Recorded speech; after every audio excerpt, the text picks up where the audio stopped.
মোদীর আধ্যাত্মিক সন্তানেরা ডক্টর ইউনূস সাহেবরে নিয়ে যে অপপ্রচার আর নোংরা কথাবার্তা ছড়াইতেছ, তোমরা এই উপদেষ্টা পরিষদ তো তোমরা পছন্দ হওয়ার কথা না।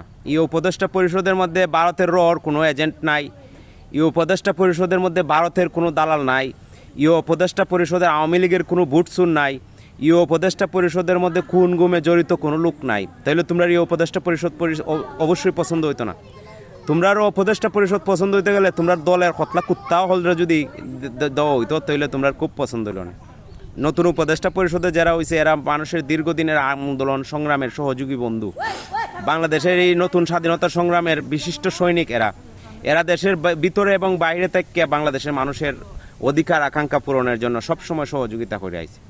এরার বিষয়ে তোমরা অত সমালোচনা করা লাগতো না। এরার যোগ্যতা নিয়ে তোমরা কোনো কথা হওয়া লাগতো না। তোমরা মমতাজের কোন কৌটায় তোমরা এমপি বানাইছিলাই?